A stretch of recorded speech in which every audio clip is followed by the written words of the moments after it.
Hello and welcome to Business Edition. In this program, we'll be focusing in the telecommunications sector. We'll be looking at investments that are going to network expansion, as well as challenges that are brought on by taxes that are being imposed on the telecommunications sector, which are affecting not only the investors themselves, but consumers. Our entrepreneur this week is from Nigeria. He's venturing into the restaurant business. This is Akin Thompson, and in Brand Talk, we'll be focusing on Serengeti brands. My name is YVONE. I'm was saying welcome to Business Edition.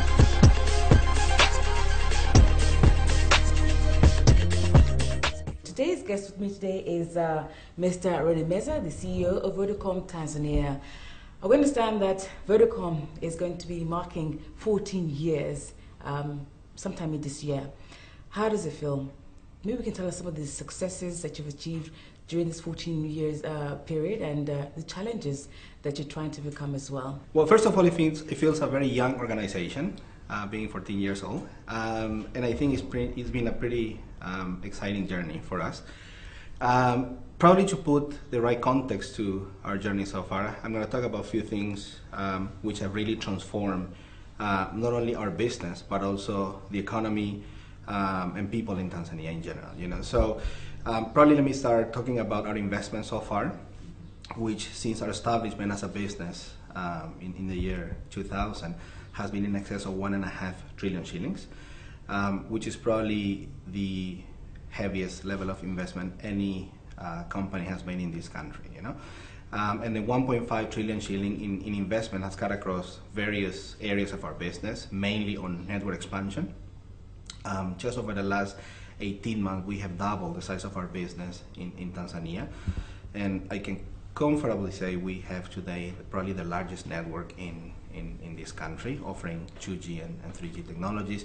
In fact, we are market leaders today in 3G coverage, allowing people to browse at very affordable rates across the whole country. So that has been one area of our business. Part of our investment in the country over the last 14 years, especially over the last couple of years, has been M-Pesa as well.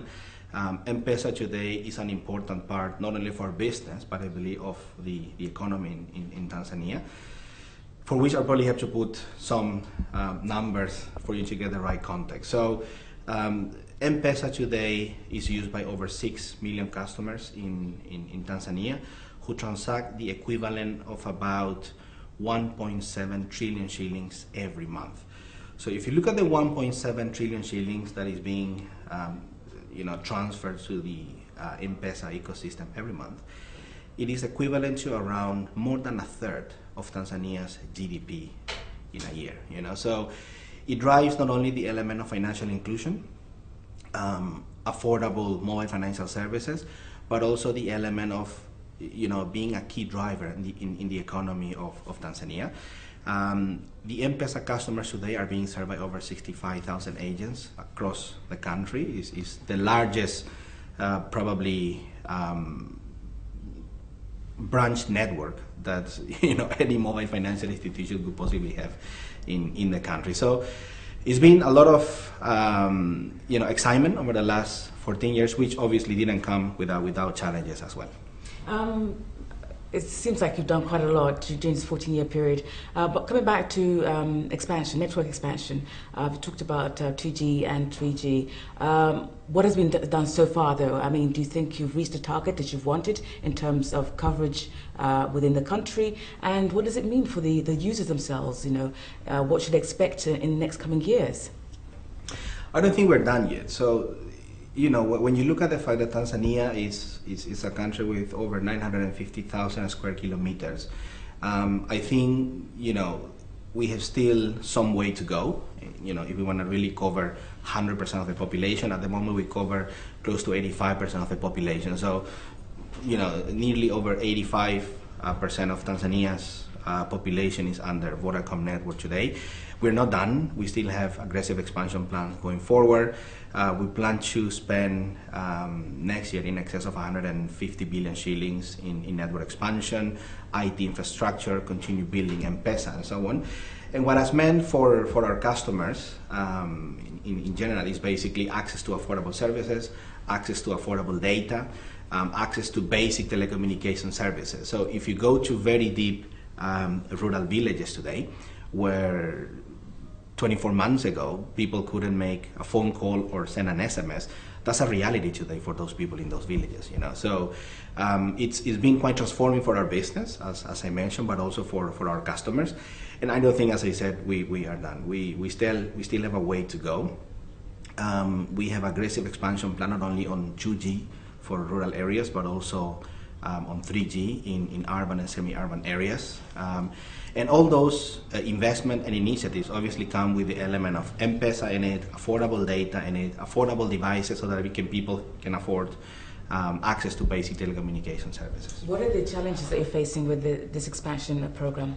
If we talk about the challenges particular to the network expansion, I guess the biggest unique challenge would be the infrastructure. So for us to build network today, we need to build sometimes roads because we don't have access to certain areas where we want to take the network so that we can cover a certain village.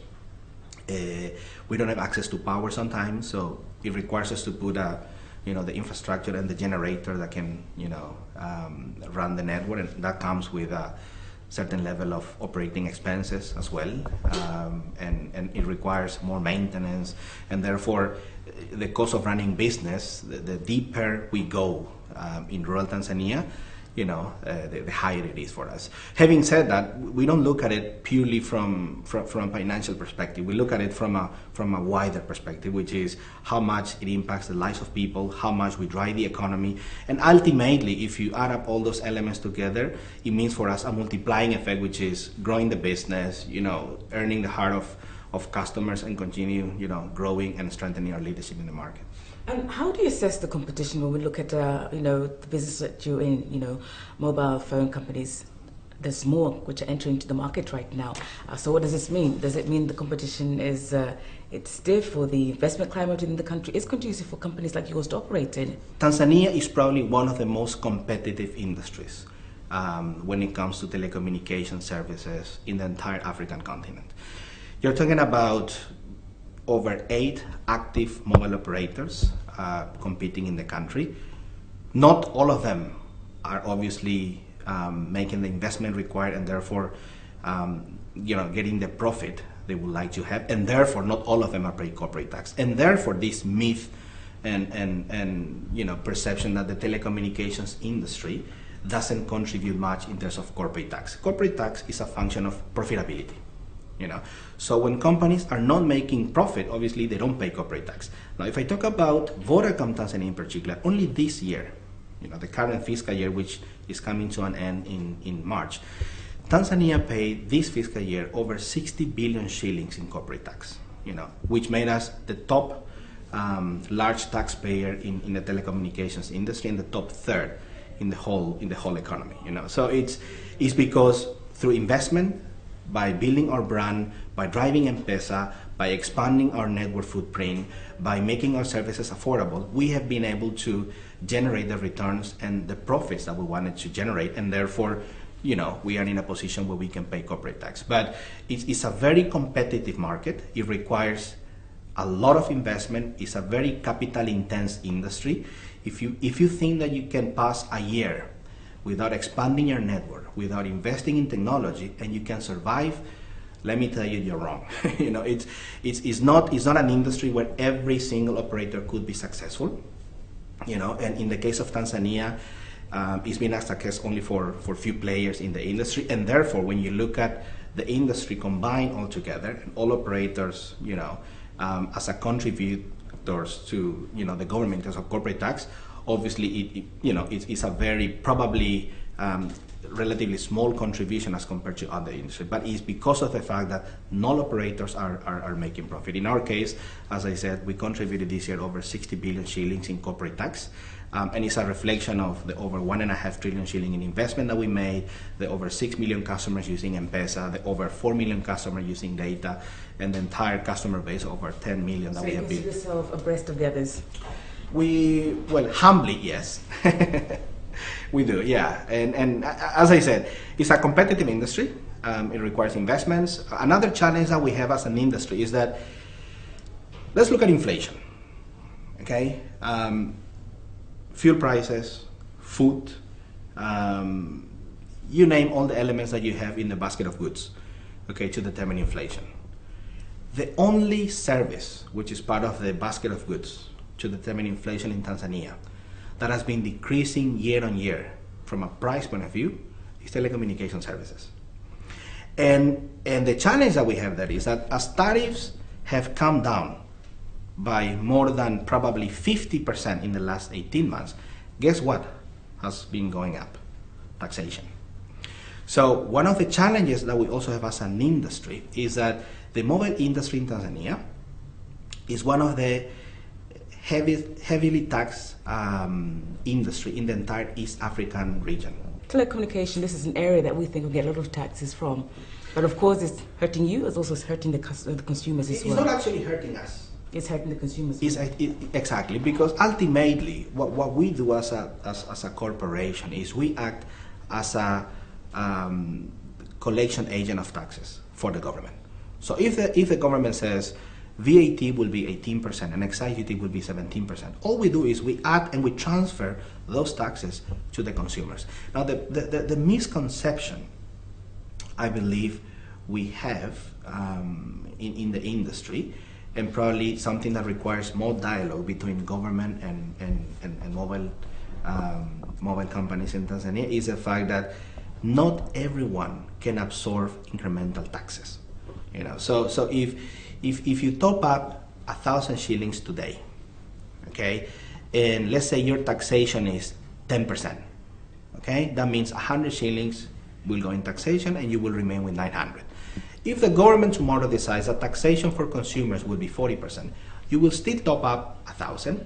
You will now pay 40% taxes to the government, and you will end up with 600, you know, in talk time. So people will simply talk less, spend less. So it's really a challenge, not for us as players in the industry, but for the end consumer who today is probably already struggling to get access to basic telecommunication service, primarily in rural areas where we are now expanding our network, you know, and therefore I think harmonizing tax and bringing those taxes to reasonable level is something that we really have to look into as we continue our dialogue with the government. Okay. Let's come back to M-Pesa and mobile money services. I think Vodacom, that's why you've been very successful. What do you attribute to the success, you know, compared to other countries? I think Tanzania has been very successful in the area of mobile money services. Why do you think so? Number one is strategic focus.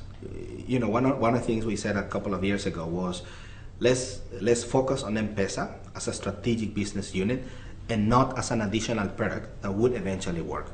So by putting strategic focus on M-Pesa, we put a dedicated organization structure that breathes and lives on purely the success of M-Pesa, number one.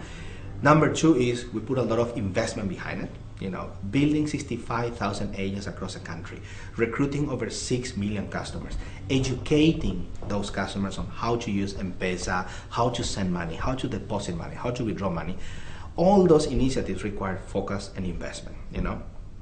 And thirdly is the fact that we have also expanded our network. So you find today M-Pesa not only available in Dar es Salaam, but you can today, because of the reach of our network and the over 3,000 sites or towers that we have across the country today, you can easily send money from wherever you are in Dar es Salaam all the way to Kigoma.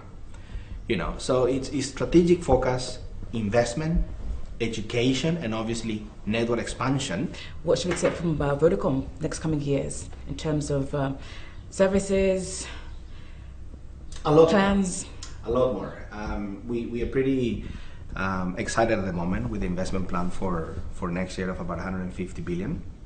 That will mean more coverage, faster internet speeds, more affordable services. It will mean more M-Pesa, meaning more financial inclusion. So we'll continue to drive innovation at the core of everything we do.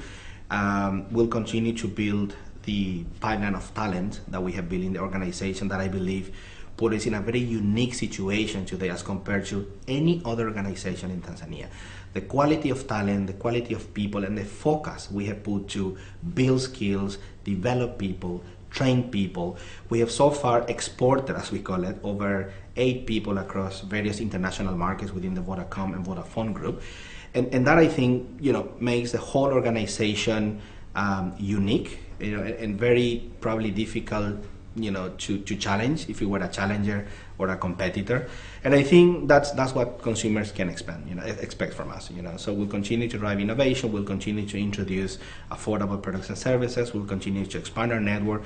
We'll continue to play a key role in giving back to the society through our Vodacom Foundation.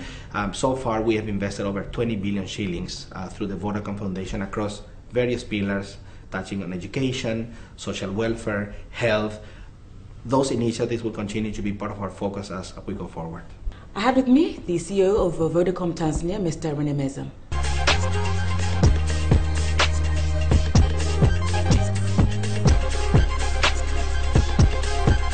Welcome back to Business Edition, and now in the Intrapreneur today, I have with me Akin Thompson. He's the Managing Director of Buka Restaurant, which deals with Nigerian cuisine. Amazing. Welcome to the program. Thanks, Yvonne. Before we talk about Buka, what was it that made you decide to venture into entrepreneurship? It has run in my family. My grandfather, my grandmother, my mother. First thing was my mother used to run a pharmacy and a department store. So from the age of 7, I used to go there and run through the numbers, add up those numbers. So I think the desire, the interest was sparked in me from a very, very young age. What was the first business that you started off with? This is the first thing that I'd like to do this business and see how it works. What was it that you started off with? That was a business center. Then when I was in university, my final year, that was when computer printing had just taken hold. Well, there used to be the dot matrix printing. We just started using laserjet printers. So I bought a laserjet printer and I used to type projects for people, for final year students. So that was, I think I would say that's the first business that I considered as business. And then from then, what did you do? From then on, well, I graduated and then I went into construction because that was my father's business. So I started to run his business with him. And then I did that for about 2 years, and then I got into telecoms. You said that you started off from an early stage where you had this interest counting numbers and money and stuff like that. But did you actually go to school? Did you get training to become an entrepreneur as well? No, I did not get training to become an entrepreneur. I do have an MBA right now, though. But that's after a number of years of trying my hands at business. But is there training to be an entrepreneur? I don't know. I think entrepreneurship is something that it's a desire that comes into you. Maybe you were born, or maybe you grew up seeing your parents do it, or people you admired being entrepreneurs, or, well, there has to be an interest. There are people who go to business school and still will not set up their own businesses. You've opened up this restaurant in Dar es Salaam. But is it something that you think that, because you've done so many things and you've started up this business here in Dar es Salaam, is it something that you think that this is what I want to do for the rest of my life, have a chain of restaurants, or do you still think that you're still finding your way, you're not sure exactly what it is that you want to do to become that successful entrepreneur? Definitely. The restaurant business is, for me, I consider it now as the basic block of any other business you will do, especially if you're going into a foreign country. For the reason being that the restaurant business provides a base for now. This is a base for Nigerians right now. Like I said, before now, there was no way Nigerians could congregate or meet. You have to wait every month for an embassy meeting to meet. But now, we're open every day. Anybody can walk in here at any time. A lot of contacts have been made through this restaurant. And guess what? You have to eat also. Whatever business you're going to set up will take quite some time to set up. So now we have a base. Anybody I'm employing here for any other business knows that he can eat here. So it makes sense for me, especially since I want to open business in a number of countries. There will always be a restaurant that I'll open in any of these countries that I go to. Why particularly did you decide to open a restaurant that serves Nigerian cuisine? It could have been anything, Thai, Indian, other African dishes, but you decided to open up with serving Nigerian dishes. There's a couple of things about entrepreneurship. When you have a desire, you just follow that desire, not really considering whether it is profitable. It's just, it's just something you have to do.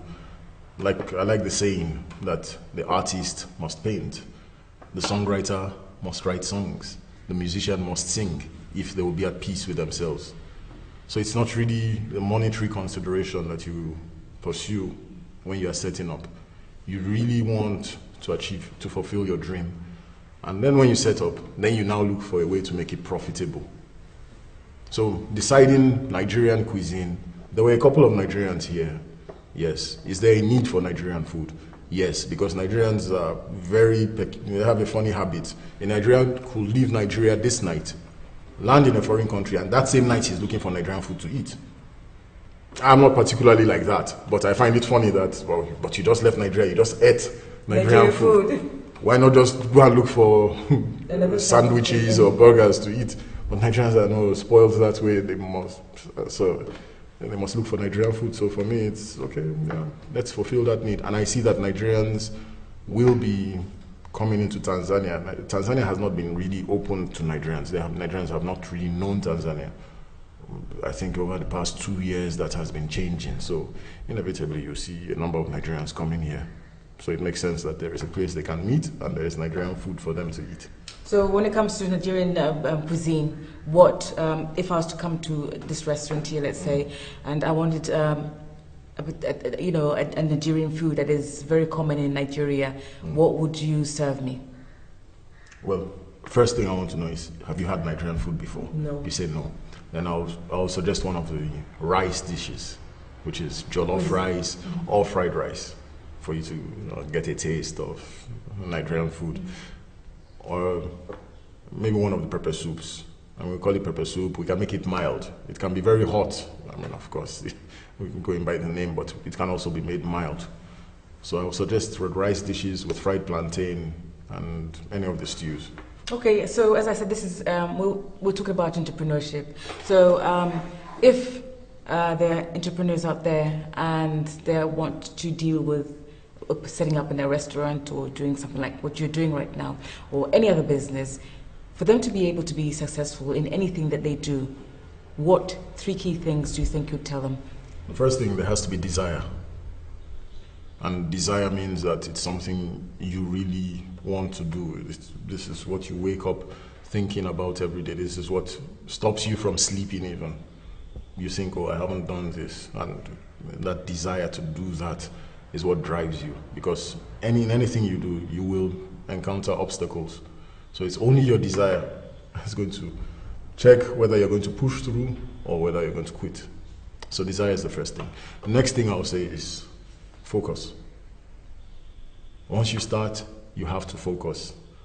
If you have $100,000, for instance, it's easy to think that, okay, I can start a salon with it. I can start a restaurant with it. At the same time, I can start a salon, a restaurant, and I can start a taxi business. Now, you find somewhere along the line that you're really spreading yourself thin. The important thing is to focus, get one of those businesses running, make it successful, and then from the fruit of that first business, you can start to grow other businesses. So focus, especially for your first business, focus is critical. That's the second thing I'll say. Third thing I'll say is persistence. Never give up. Never give up. Never give in. Never. Okay, thank you so much for taking part in this program of Business Edition.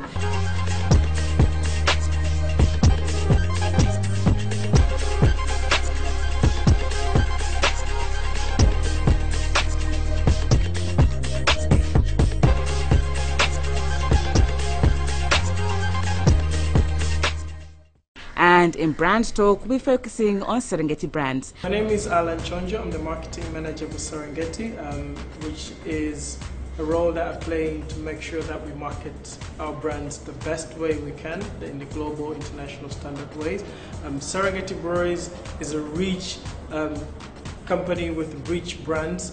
It's an association with EABL, which is East African Breweries Limited, as our parent company, which is also affiliated with a multinational company called Diageo, which is very famous in making the world-class spirits in the market or in the world, plus beers, of course. So in my right, from my right, I have a wide range of brands. Some are internationally made, that means they're made from Diageo, some are made from EABL, and some are made from Serengeti Breweries Limited. This on my right is Bailey's. It's a creamy liqueur. It's the #1 liqueur in the world. It's made in Diageo in Ireland, and it's made out of milk, cocoa, spirits, and other ingredients. This is the #1 selling Scotch whiskey. It's a Johnny Walker, aged more than 100 years back. One of the best, or it's actually the best whiskey, Scotch whiskey in the world. It's the #1 sold whiskey in the world. It has a range of different variants of Johnny Walker. However, the founder is Johnny Walker Red Label. Here is Smirnoff.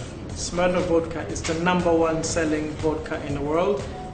Aged way back, more than 100 years back, more than 200 years back, and it's made from Diageo, but it's also made from EABL, and it's a leading vodka in the world. Guinness, more than 250 years back, made from Dublin in Ireland. It's made by Diageo, but it's also locally brewed in Tanzania by Serengeti Breweries from Moshi. Tusker Light, one of our premium light beer, it's found from the Tusker family, under license from EABL, but also made in Tanzania by Serengeti Breweries. This is Serengeti Premium Lager, which is the lead brand for Serengeti Breweries Limited. It's the core behind the success of Serengeti Breweries Limited. It's the core behind the success of what we do and why we're here and what we stand for. Tusker Lager is also brewed in Tanzania under license by EABL. It's one of the oldest East African beers ever made. It's dated back in 1922. Pilsner is also under the association of EABL, brewed in Tanzania, also has a lot of history. Kiba Gold, aspired by the peak of our national emblem, which is the tallest mountain in Africa, comes Kiba Gold, which is made in Moshi and mostly supplied in Moshi. Kick, also one of the co-founder brands for Serengeti Breweries Limited, made across Tanzania. It's one of the great liquids that we have in this market. And also Uhuru, also made by Serengeti Breweries Limited in Tanzania, to aspire the younger generation to release themselves. So all this portfolio of brands is made by Tanzanians mostly, apart from spirits. It's made for Tanzanians and the international market. If you look at most of the ingredients that go to this brand are actually ingredients that have been grown. Most of them have been grown from our soil, from Tanzania. Therefore, we're enhancing, we're enabling the livelihoods of the local Tanzanians. If you look at me, I'm Tanzanian, and also I'm part of creating a legacy for this business, but also creating the future for others to follow. I'm very inspired and very glad to be part of the Serengeti Breweries Limited, part of EABL and part of Diageo, because together we're actually embracing and actually helping and sustaining the livelihood of our fellow Tanzanians. Well, that's it from me, Yvonne Msemembo. Until next week, same time, it's goodbye from Business Edition.